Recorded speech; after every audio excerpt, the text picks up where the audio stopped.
Greetings to all Jamaicans at home and abroad. You're now tuning into Talk Sense Media, your voice of reason in the noise. We bring you the news that matters, straight talk, clear facts, and honest commentary. Whether it's headlines or street level happenings, if it affects Jamaicans, we are here to talk about it and also to make sense of it. Let's get into today's story. The Jamaica Constabulary Force is once again under the spotlight, but this time it's for two different reasons. On one hand, the JCF recently staged an impressive public expo showcasing new crime-fighting strategies, upgraded technology and modern tools, all in a bid to show Jamaicans that they are serious about turning the tide against crime and criminal-minded individuals.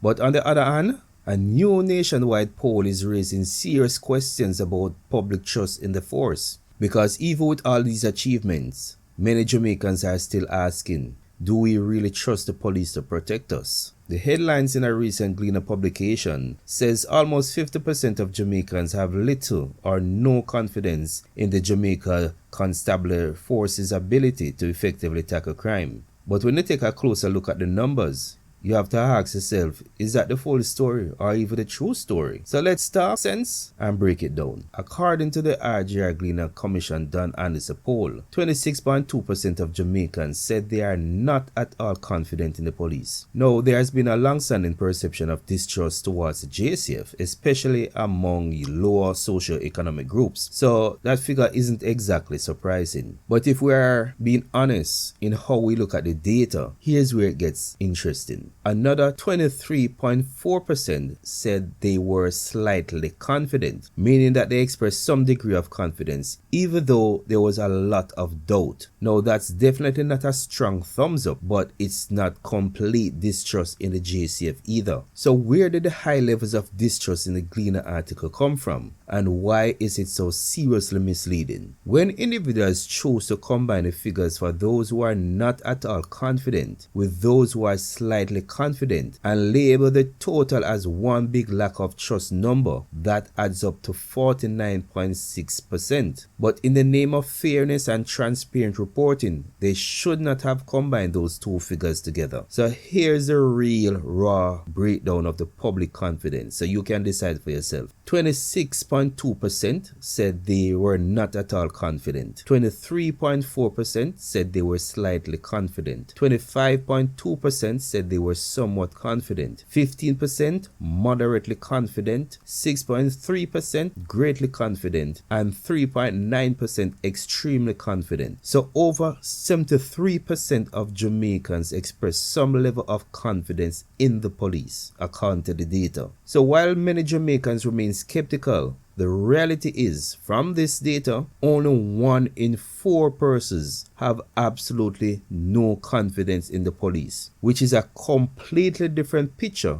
from what some may want you to believe. Younger Jamaicans, especially those aged between 18 to 24, were the most doubtful, with 34% saying they had no confidence at all in the JCF. Men were also more likely than women to express total distrust. And when asked if they felt safer in their homes now compared to 5 years ago, 60% flatly said no. But here's the thing though, not everyone has given up, because older Jamaicans still show more willingness to support the police. And from this, it means that the JCF must ramp up its effort to counteract this long-standing perception among younger citizens, even though improvements have been made over the years. So what do you think? We know that crime fighting is no easy job, but I think it's time that we speak honestly. It's time for us to support what's working, hold the system accountable, and help to build the morale of the JCF. Because building a better Jamaica and a safer future can only happen through the spirit of cooperation. That's the public and the police working together. Drop your thoughts below and let me know what you think. And remember, this is Talk Sense Media, your voice of reason in the noise.